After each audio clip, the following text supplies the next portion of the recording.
Welcome back. آگے بڑھیں اور آپ کو بتائیں کہ پہلے جھکے نہ اب جھکیں گے. ہماری شہادت کی آرزو زندگی سے زیادہ ہے. D G I S P R lieutenant general Ahmad Sharif Chaudhry کا چائنا میڈیا کو گفتگو.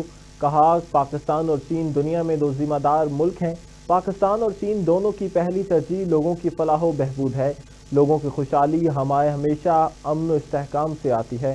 پاکستان اور چین دو طرفہ خطے میں امن و استحکام کے لیے کوشاں ہیں. اس کے لیے ہم دہشت گردی کی لعنت سے لڑ رہے ہیں.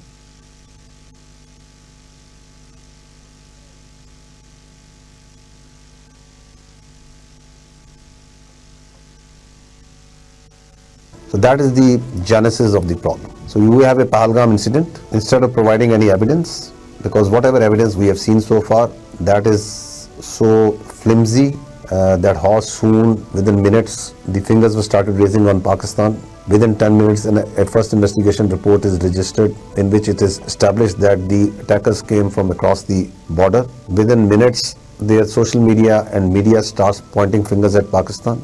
And the fact of the matter is that 2 days ago, their foreign ministry spokesperson was asked on the progress that who are the perpetrators, and he is on record to say that the investigation is still continuing.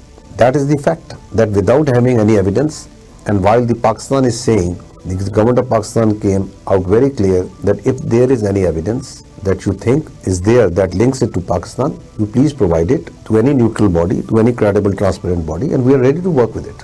Not opting to go for that very rational approach, unilaterally the Indians decided and they attacked mosques, they bombed mosques with their missiles, they killed children, women, elderly.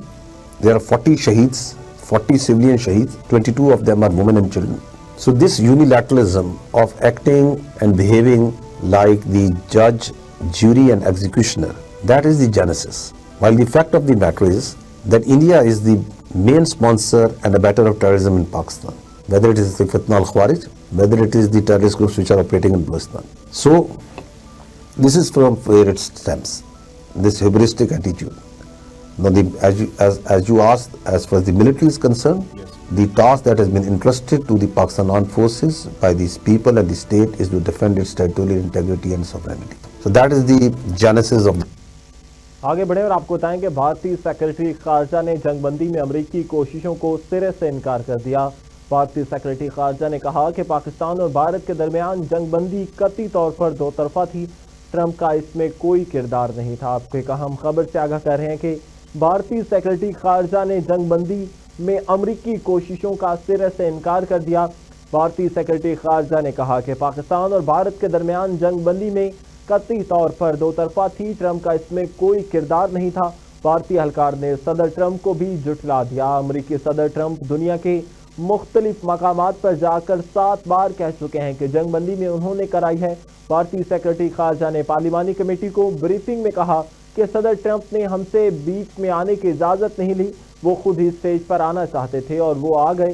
انہوں نے مزید کہا کہ پاکستان اور بھارت کے درمیان تنازع روایتی جنگ کے دائرے میں رہا اور پاکستان سے کسی بھی ایٹمی یا حملے کے اشارے نہیں ملے ہیں. بھارتی میڈیا کے مطابق پارلیمانی کمیٹی کی طرف سے بار بار پوچھا گیا کہ پاکستان سے جنگ میں کتنے بھارتی طیارے جمع ہوئے، لیکن ان کی جانب سے قومی سلامتی کا بہانہ بنا کر جواب دینے سے انکار کرتے رہے.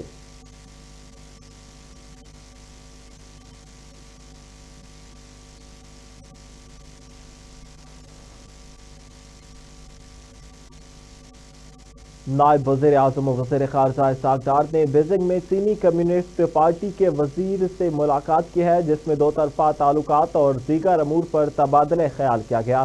ملاقات کے دوران دونوں رہنماؤں نے اسٹریٹجک تعاون مزید مضبوط بنانے پر اتفاق کیا. اس کے علاوہ سیاسی جماعتوں اور چینی کمیونسٹ پارٹی کے مابین روابط بڑھانے پر بھی اتفاق کیا گیا.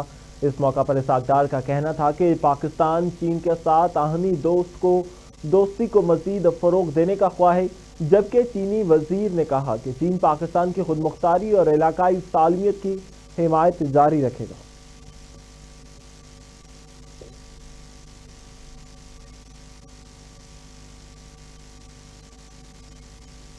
اقوام متحدہ میں پاکستان کے مستقل مندوب عاصم افتخار احمد نے کہا ہے کہ مسئلہ کشمیر حل کیے بغیر خطے میں دیر پام ممکن نہیں. عرب میڈیا کے سفیروں کو جنوبی ایشیا کی موجودہ علاقائی صورتحال پر بریفنگ دیتے ہوئے عاصم افتخار احمد کا کہنا تھا کہ سنتاس معاہدے کی یک طرفہ معطلی سمیت دیگر جارحانہ بھارتی اقدامات اشتعال انگیز بین الاقوامی قوانین اور اقوام متحدہ کے چارٹر کی سنگین خلاف ورزی ہے۔ انہوں نے سفیروں کو آگاہ کیا کہ بھارت کی طرف سے جارحیت کی کھلم کھلا کارروائی پر پاکستان کا رد عمل عالمی چارٹر کے تحت اپنے دفاع کے حق میں استعمال میں متناسب اقدام تھا۔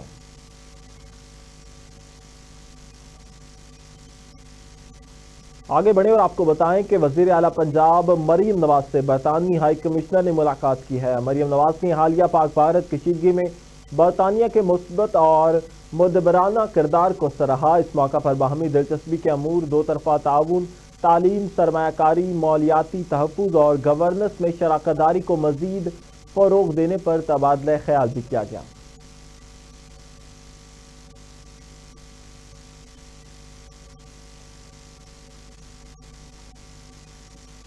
گورنر پنجاب سردار سلیم حیدر خان کی بھارتی جارحیت کا نشانہ بننے والے آزاد کشمیر ایل او سی کی تحصیل عباس پور پہنچ گئے۔ عباس پور کی عوام نے گورنر سردار سلیم حیدر خان کا بھرپور استقبال کیا۔ پاک بھارت کشیدگی کے دوران بھارتی حملے میں شہید ہونے والوں کے لیے بلند درجات کی دعا بھی کی گئی۔ گورنر پنجاب نے کہا کہ کشمیری عوام کے خون کا ایک ایک قطرہ بھی رائگاں نہیں جائے گا۔ پاک فوج نے ابھی تو مودی کو ٹریلر دکھایا ہے، بھارت عالمی برادری کو ابھی تک پہلگام ڈرامے کے ثبوت نہیں دے سکتا۔ پاک فوج کے سپہ سالار نے کامیاب آپریشن بنیان المرصوص کر کے تاریخ رقم کر دی ہے۔ پاکستان کے تمام سیاسی جماعتیں مودی کو نہ منہ توڑ جواب دینے کے لیے متحد ہیں۔ پاکستانی قوم بری، بحری اور فضائیہ فوج کے شانہ بشانہ کھڑی ہے۔